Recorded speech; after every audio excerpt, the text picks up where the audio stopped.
Hi everyone, I'm Giselle Fernandez for Los Angeles Magazine, and this is Big Shots. This is a series where we track down the big shots, titans of industry, movers and shakers who pass through Los Angeles every day and we don't know about it till now. We track them down, we want to find out what brings them to our fine city, what business trends are happening in their various industries, so we learn a little something when they're here. We want to find out what they love best about Los Angeles. We want to know when they're coming back.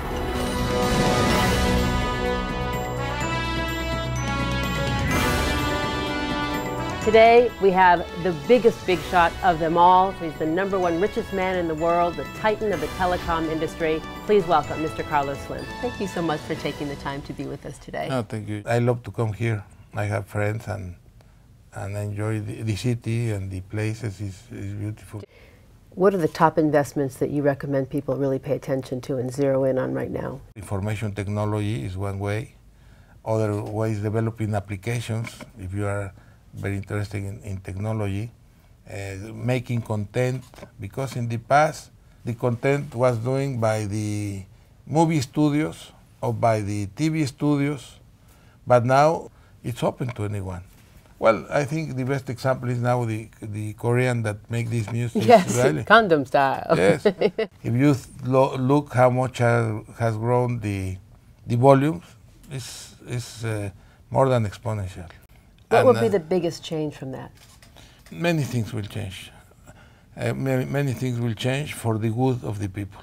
So your business, the business that's your core business, that made you all your wealth, is actually the great solution to leveling the playing field for all people. Does it make you feel good to be a part of that business now that's actually not only just driving innovation, but a solution? Sure, the solution. The development of the countries, the development of the society is sustained in the welfare of the others. That means that to get out of margination and poverty to the people is not more a ethical and social justice issue, but an economic need.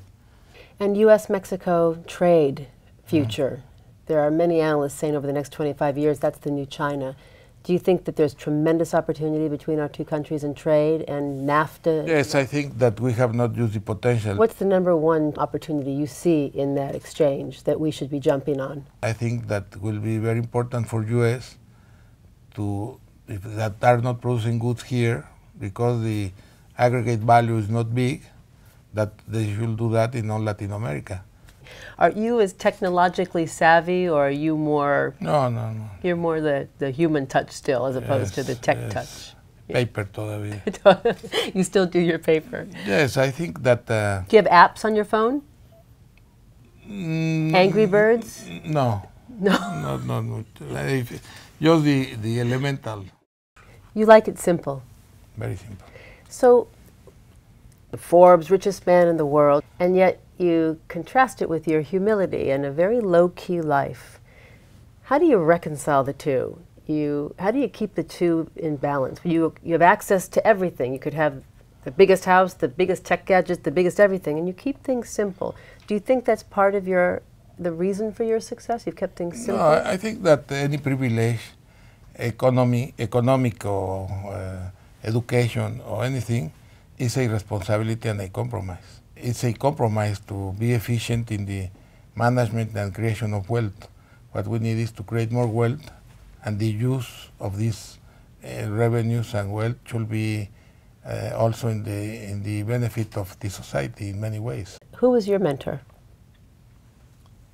So I don't know. My father, I will say. If I have a mentor, it's my father. And what did he most teach you about building businesses and trusting your decision making? Well, he passed away when I was 13. But values, example of work, and we are only temporary managers of wealth. We don't know. We don't take any wealth, and we are temporary managers of this wealth. And that's why I say that it's responsibility and compromise. It's not money. So it was never the money that drove you? It will be very, very boring if you do that. Is it hard to be the target of criticism sometime when you're in the spotlight? Depending, you are not working for the lights outside. You work what you do, what you need to do with your values. You cannot confuse yourself, you know.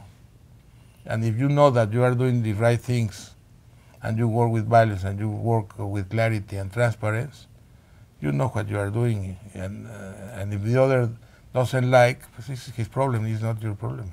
Who do you admire? Who are the other figures in either in finance or leadership in the world that you admire? My fathers, my mother, my children. I admire my children. You have beautiful my children. son-in-laws, also my daughters-in-law. How many grandkids do you have? 20. Oh my God. Is there anything else you want to tell the city of Los Angeles? No, that's a privilege to live here. You should be very proud to live in Los Angeles. It's a city of angels. I'm Giselle Fernandez with Los Angeles Magazine. Thank you so much for joining us for Big Shots, where we get a chance to get a shot in the arm by some of the biggest shots on the planet who pass through our city.